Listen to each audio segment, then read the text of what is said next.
obviously predetermine what the count's going to be. Now, if you're on the camera step as a coach, it's a good place for you to be, because if you get this right, you'll be able to see their whole exit from the aeroplane. But if you don't quite get this right and you leave just very slightly late, that person is now in front of you and you are going to make contact. Now, I remember in my early days of doing this stuff, making a bit of contact with my student every now and then. Never enough to sort of like actually hurt anyone, but even if you sort of get close to them, you're like, that wasn't so good.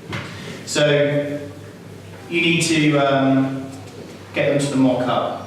You need to work through the exit count, whatever that's going to be, and you need to make sure that you have it in your mind that you're going to be leaving, a quarter of a second earlier than them.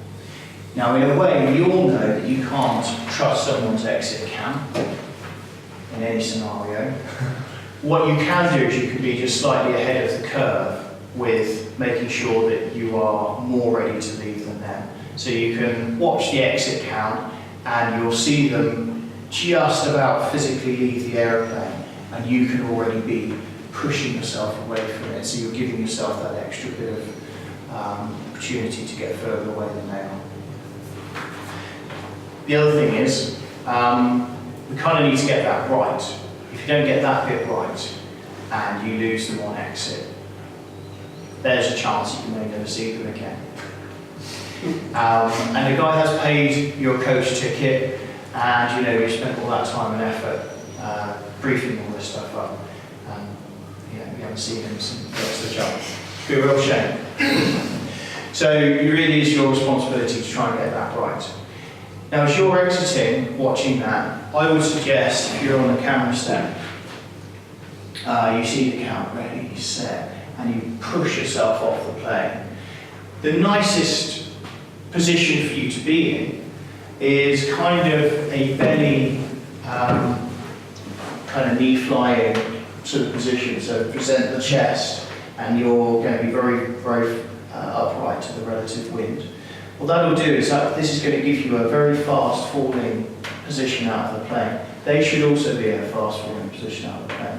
It gives you that opportunity to fall onto your belly and slow things up if you want. And it also means, because you're presenting that big chest to the wind, as you let go of the aeroplane, you're also gaining that little bit of distance from them as well. If you were smaller, then they're potentially going to be catching you up when you really want to be driving away from them. That first jump, you're going to be on your belly. They're on their back, you're going to be on your belly. There is a slim chance that they might actually get into a really, really fast falling back fly position. There's a slim chance that you might be able to be in a sit fly next to them, but that's fairly rare. In the BPA thing, it actually says on the first, I think it's the first two jumps, the coach shakes his head and says, that's the end of work. I would say that actually we really want to get the student to be as aware of their heights, get familiar with the sounds of the ditto as possible. Because if they're now relying on you, let's face it, the words will tell you this, one of the most important things with the AFF stuff is that person altitude aware. So if they're altitude aware and they know when to deploy, then that's a safe skydive, maybe not lands on the ground happy. And that's kind of what we're after. So the sooner they can demonstrate to you that yes, I'm on my back, I am falling, but I am aware of the jitters and I have glanced at my altimeter during the course of the jump, and I am actually aware of what's going on. That's then going to make the difference. That can then fill you with some confidence that they really are aware of the important bit of this. You should then see them roll onto their belly and spend those few seconds getting stable on their belly again before they deploy. So it's not a horrible, harsh, rushed thing with this. The hand signals, while someone's on their back in the sky, Hand signals are only as good as you are as close to that person. We have to be a little bit realistic with pretty much all Freefly. We're going to be briefing on the ground. That's where we learn, and then we learn from the debrief. We're not realistically going to be managing to portray a great deal of stuff in the sky. We're going to do our best job, but it's very unlikely we're going to be close enough to make this really happen. The other thing is, people, when they're on their belly, they can be kind of quite aware of what's going on. Now you're talking about someone being on their back. They are sort of fixating. There's no ground. There's just looking at the sky, that kind of stuff, looking at their body position. So in order for a hand signal to be effective, you would literally have to be flying over the top of them 5 or 6 feet. And there are many hand signals that you can use. You could move yourself around the body and try and get them so that where you are is going to show them what you want them to do. So if you need them to do something with their arms, dare I say, you've got to get sort of almost close enough that you can kind of show them, because you're not going to have a hand signal for bring your elbows together. It's not really going to happen. The only hand signal really on your back is going to be straighten your legs or bend your legs. And even that one is a bit tricky, because that bend legs and straighten leg refers to the hips, which is different to FS. So the FS is from the leg knees, isn't it? With this, it's from the hips. So that's a new thing that someone else is going to have to get used to. So, as a general rule, you're briefing this, you're debriefing with a video, and you're saying to somebody, okay, you see why we're spinning here, you see that one leg is doing something different to the other leg or whatever, and trying to debrief the position, trying to fix the position once you're on the ground. Because really, it's going to be unlikely when you're actually skydiving. There's one thing that the BPA syllabus doesn't really cover, and that's the backtracking side of things. Now, I think the backtracking side of things is actually quite important. We're going to assume, and we have to assume, that that person's going to be falling pretty much straight to earth on the back. Later on, we're going to talk about sort of headings and directions and all the rest of it, that kind of stuff. It's also very well worth explaining to someone why you would want them to be falling at such high speeds, and what the difference is between a low-speed back flying and a high-speed back flying. Why we're kind of wasting our time falling at low speeds. So, let's say, for argument's sake, we are starting to sit fly, and we're sit flying at 160 miles an hour. So, 2 people are sit flying at those kind of speeds. One man falls onto his back, and he falls at 160 as well. Awesome. In that case, everyone's happy. This guy does a transition from his back to a sit, and everyone's on the same level. Let's say instead of it being 160, he gets into a slow falling position, he's at 130. He's got 30 miles an hour difference between him and the person who's jumping.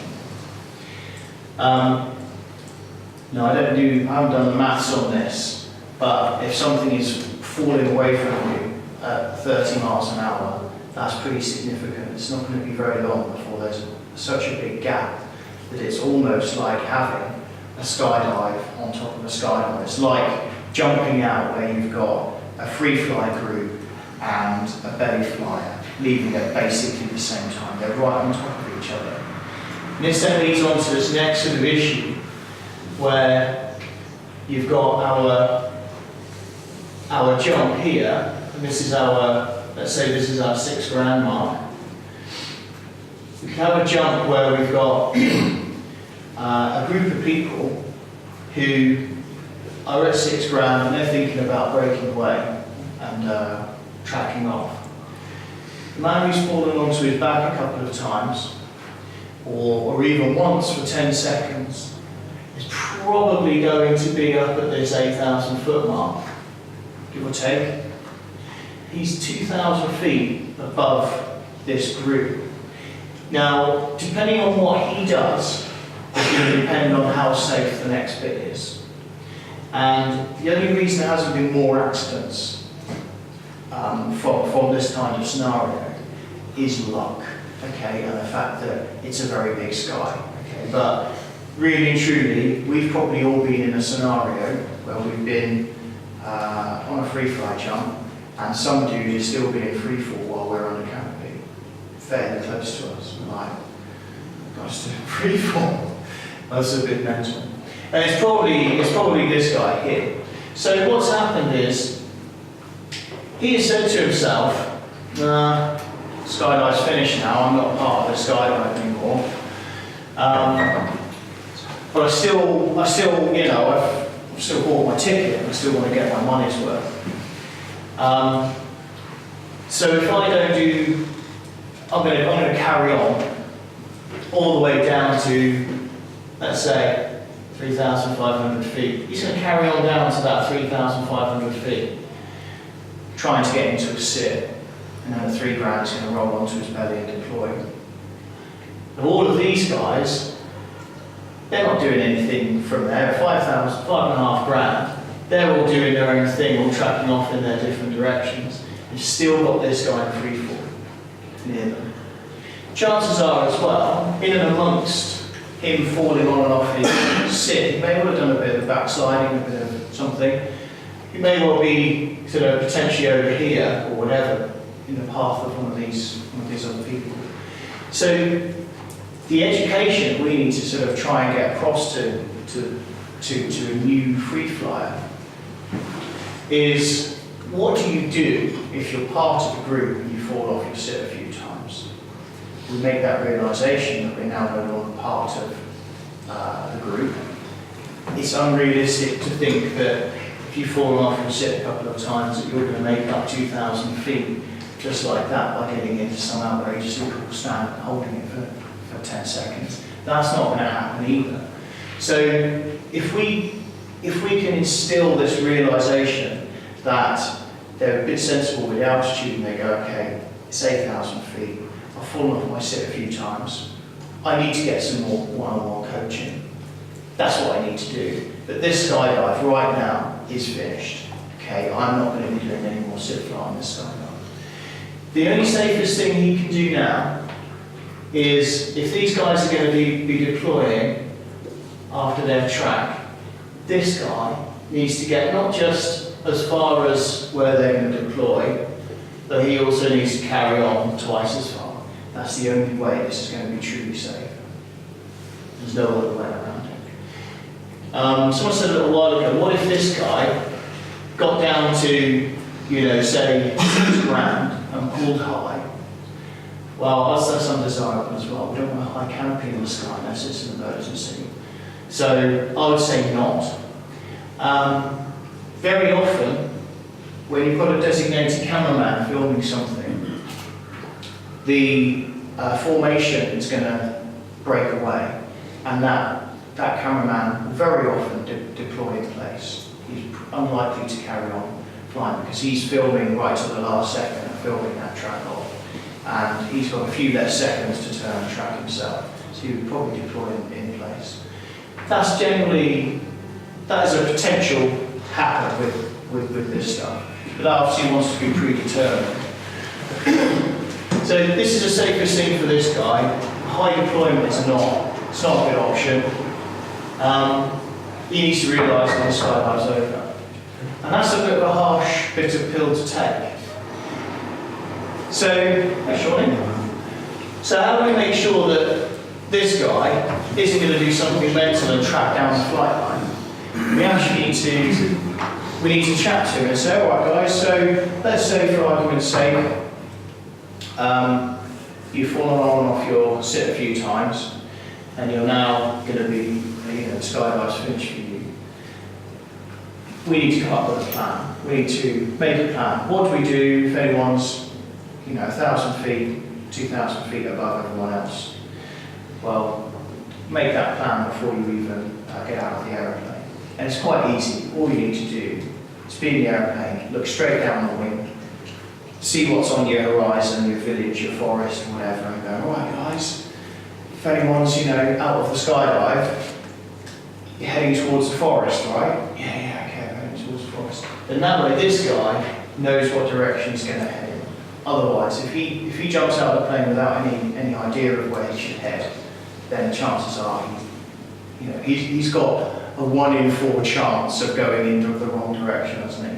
That's the sort of the general ethos. Now, we've all been in skydives where stuff like that has happened. And it's about trying to make sure that we've survived it because it's a big sky. Let's survive it because actually we've done the right thing instead. Yeah, the other thing with going from a sit fly and you're about to deploy is there was the guys who went to Sea Hills last year, there's no point saying names, but there was an American chap on the jump, and the Americans don't have any kind of sort of a system. You know, if you've got your A license, you can now go and jump with whoever in any discipline, whatever you want. There's no extra information about it at all.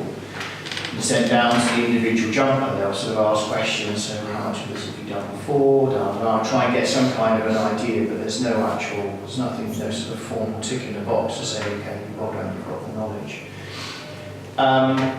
You're doing a sit fly jump, and this guy, as it happened, didn't fall off the sit at all. He was with the group. There's another member of the group who's just a little bit lighter than everyone else, sort of flying above the group, but only by sort of 20, 30 feet.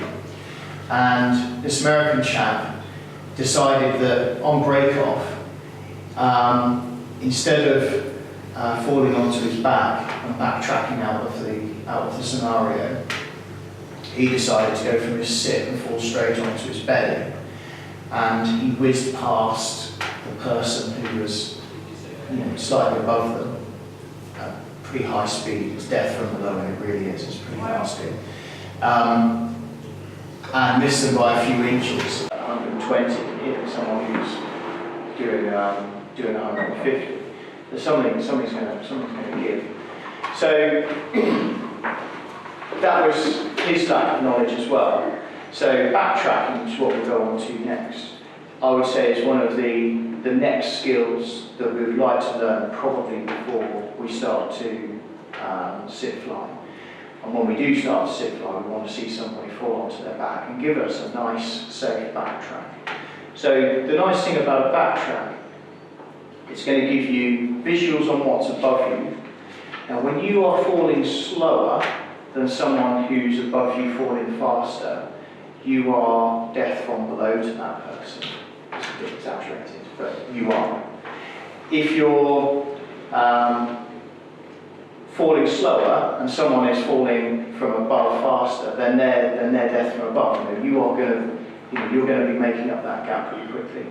So a good backtrack means that we can fall off our sit, backtrack, have a look what's above us, because at this point nothing's been falling slower than us and nothing's below us. We kind of know that because we're part of the group. And then we can also, at the last moment, do a 180 barrel roll onto your belly, then have a look at what's going on underneath us. So you may well have a scenario where you're backtracking, someone else is backtracking, and they're underneath you, and they're going, oh my God, this guy's right on top of me. I can't really go that way because he's over there, I can't really go that way because he's over there. I'll try and out-track him or something like that. And only this sort of fall onto the belly before you deploy is then going to give you the picture of what's underneath. And obviously if there is a guy underneath you, you can go, okay, next bit of evasive action, I'm on my belly, I'm in a nice powerful position. I can track off wherever I've got some clear space. So the backtrack gives us that ability while we're free flying to now see what's going on around us. When you're belly flying, I think we'll all agree that if you had someone who was 20 or 30 feet above us we'd almost feel like we'd had a failed belly jump. Didn't we? It was like, oh God, you know, this guy was right up here, or you were right down there. That was a pretty rubbish belly jump. With Freefly, if you've got that kind of separation, I think we're fairly happy. In reality, that's not bad. It's not a bad sort of thing going on. So the next move is, I'm going to suggest, and the BPA doesn't suggest this, as I don't even mention backtracking. I'm going to suggest we teach someone to backfly, and we teach someone to track. So how do you make sure that someone's going to be backtracking in the right direction without any references on the ground? They can't aim for the forest. They've really only got one thing they can use, and that's the sun. There's nothing else out there. So the way to do it is to, before you leave the aeroplane on your backtracking jumps, you actually get your head around and their head around where the sun is going to be in order for you to be jumping perpendicular to the flight line. If you haven't got that before you get out of the plane, it's just going to be too much. They're already thinking about this new position when they're going to talk about, they're already thinking about the tracking. They've already been thinking about the backflying. Trying to work out what the sun's doing and everything's going to be too much. You've got to be really, really specific on where you want the sun on that jump. So, let's say, for example, here's our aeroplane on running, and the TV is our sun. Well, what I need to do in order to jump out of the plane and not fly up and down the flight line is I need the sun not either on my left or my right. The sun either needs to be where my feet are, or I need to be on my back looking at the sun, on one or the other.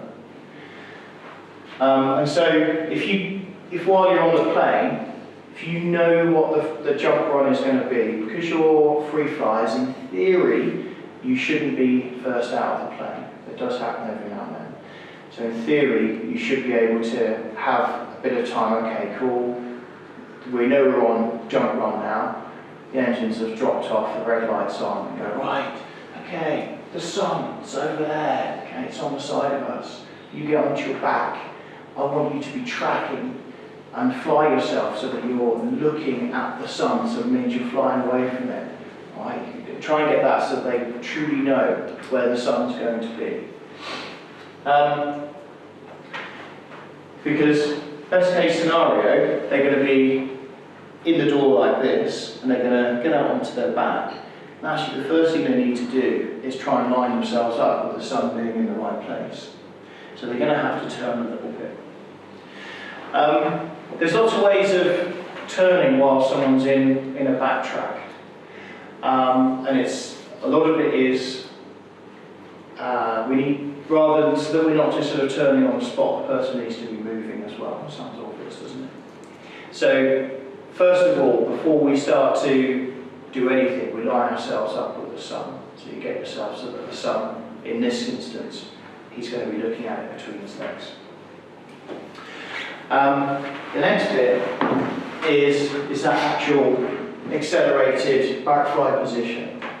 So if this is my good position, I'm falling nice and fast. If I did nothing else except extend my legs a bit, I'm now going to be going forwards. And that's not bad, that's going to give me a certain amount of speed. It's not really going to track me particularly quickly. It's certainly not going to be anywhere near fast enough for a good separation on deployment. So then I can push my hands down as well. It's going to give me a bit more. Suddenly someone's going to find themselves with less control over their direction. So when someone introduces their hands as well, you need to say, okay, you really need to concentrate on that head. If the sun's, say, between your legs, you really need to try and keep it in that area.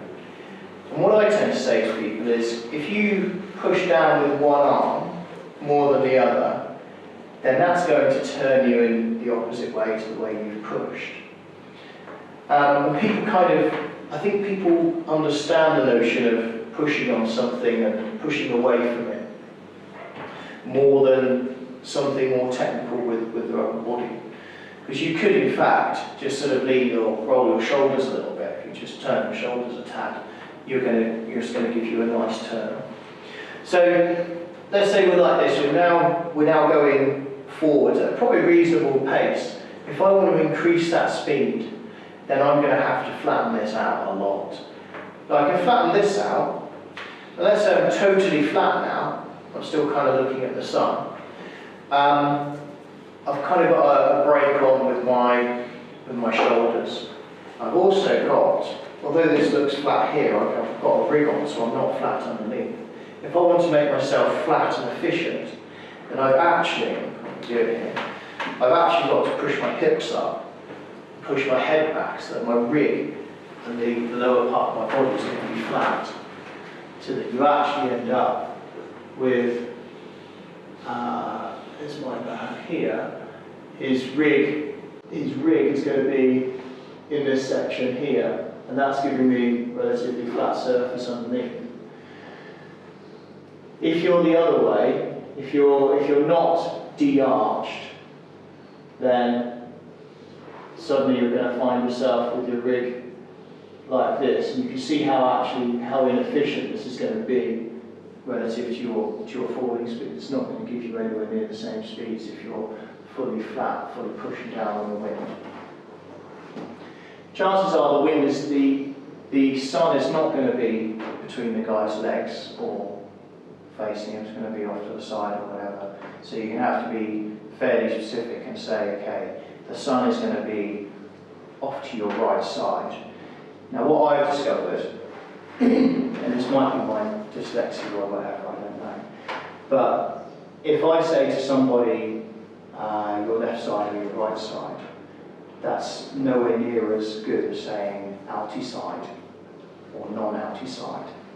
If you've got something physical on your wrist and you're okay, you need to keep the sun on this side, my altimeter side, you go, okay, keep the sun on the outy side, over there. Then people actually kind of recognise what's going on with that bit.